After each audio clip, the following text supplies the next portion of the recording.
No, no, no, no, no, no, no, no, no. Wait, hear me out.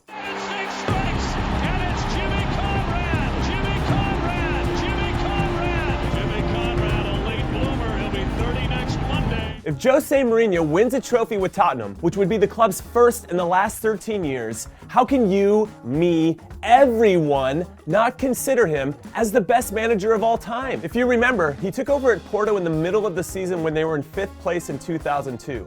And within 18 months, they won the league in 2003 with more points than any other team in Portuguese history. They won the Portuguese League Cup, and they beat Celtic in the UEFA Cup final. In 18 months. The following season, they won the league again and won the Champions League, beating Sir Alex Ferguson's Manchester United along the way with Porto.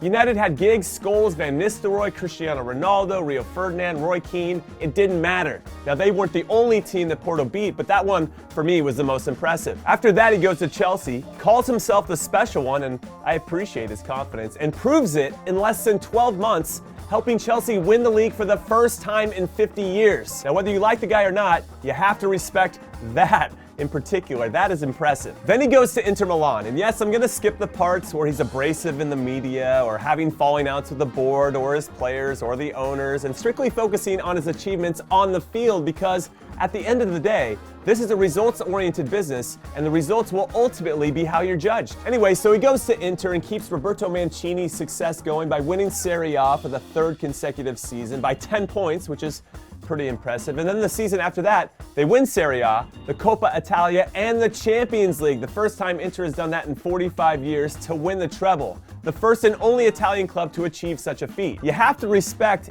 everything that he's accomplished. After making the impossible possible with Inter Milan, he took over Real Madrid in 2010, who had been struggling to win trophies for a few seasons. And within 12 months, he helped them win the Copa del Rey, the first time they had won that competition in 18 years, and he got them to the semifinals of the Champions League, which is the furthest they had gone since 2003. The season after that, in 2011, they beat Barcelona at the Camp Nou, the first time they had done that in the league since 2007, and most importantly, they won La Liga for the first time in 4 years, and did it in record fashion at the time. The most wins in a season, the most away wins in a season, the most goals scored in a season, which Mourinho teams aren't usually known for, and the highest goal differential, an incredible plus 89. That is ridiculous. Season after that was tumultuous, and you kind of expect that with Mourinho at times, but he did win the Supercopa de España. That meant that he won every trophy possible that he could in Spain domestically, and that matters. He ticked every box that you can as a manager in Spain, minus the Champions League. They eventually got there with Zinedine Zidane. So anyway, he leaves Madrid, goes back to Chelsea, and within 18 months, and with a completely different team than he had before with the Blues, they win the Premier League, and he's named Premier League Manager of the Year.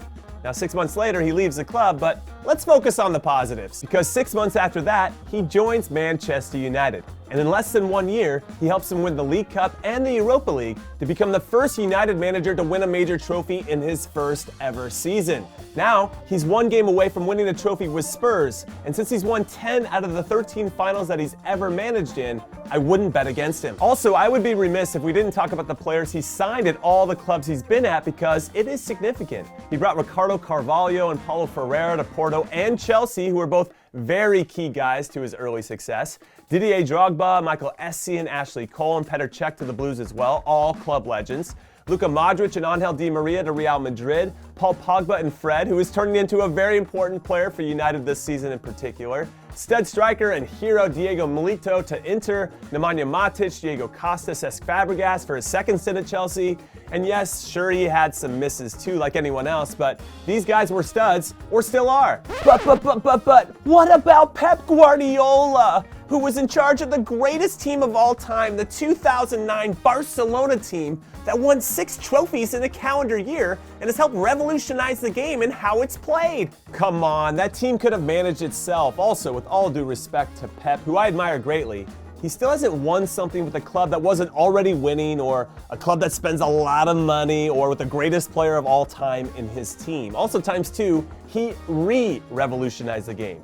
Johan Cruyff and Rinus Michels did it first, and then Pep definitely took a little something from Luis Aragonés and Marcelo Bielsa too. But, what about Sir Alex Ferguson and Matt Busby at Manchester United?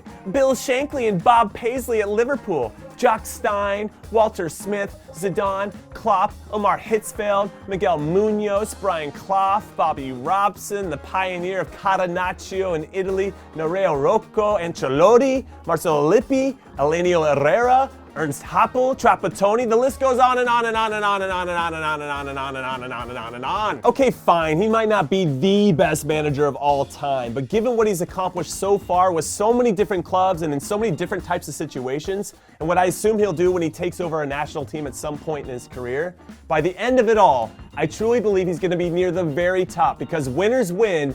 And this dude is a winner. Anyway, your thoughts, I want them. So hit me up in the comments and then come hang out with me on Twitch for a big watch party and fantasy draft on Friday. Yes, this Friday for the Aston Villa-Liverpool game and Borussia Mönchengladbach taking on Bayern Munich. But you have to get there early so you get your fantasy teams in before kickoff. I'm gonna go live about 30 minutes before that happens at 11 a.m. Pacific time in California where I am, 2 p.m. on the East Coast and 7 p.m. GMT. And then if you win, I'll get you some limited edition swag for all my warm ballers out there. If not, it's all good. I'll see you back here on the YouTubes. Later.